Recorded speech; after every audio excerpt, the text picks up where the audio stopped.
Genesis chapter 50. At this Joseph threw himself on his father's face, covering it with tears and kisses. Then Joseph ordered the doctors in his service to embalm his father. The doctors embalmed Israel, and it took them 40 days, for embalming takes 40 days to complete.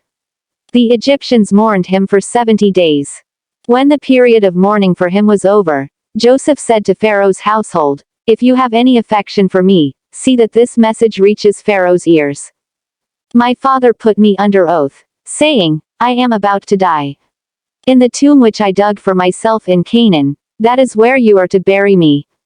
So may I have leave to go up and bury my father, and then come back." Single quote. Pharaoh replied, "Go up and bury your father, as he made you swear to do."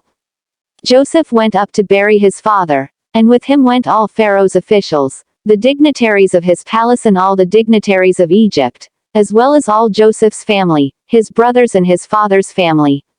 The only people they left behind in Goshen were those unfit to travel, and their flocks and cattle.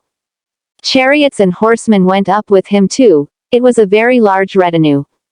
On arriving at Goren ha-Atad, which is across the Jordan, they there held a long and solemn lamentation, and Joseph observed 7 days mourning for his father.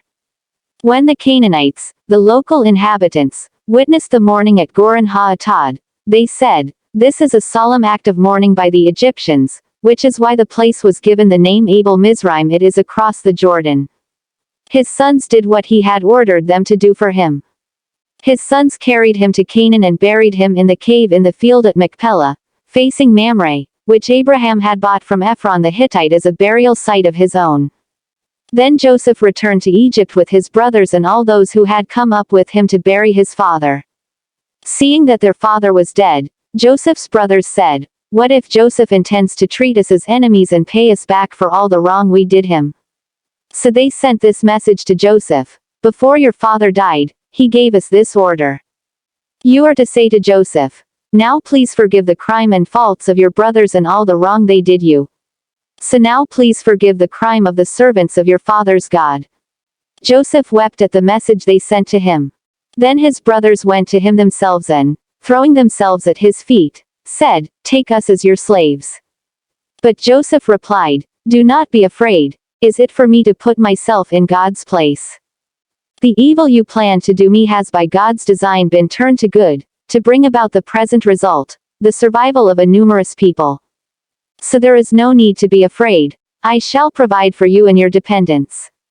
In this way he reassured them by speaking affectionately to them. So Joseph stayed in Egypt with his father's family, and Joseph lived 110 years. Joseph saw the third generation of Ephraim's line, as also the children of Machir son of Manasseh, who were born on Joseph's lap.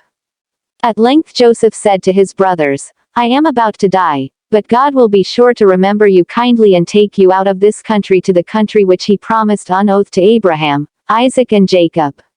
And Joseph put Israel's sons on oath, saying, "When God remembers you with kindness, be sure to take my bones away from here."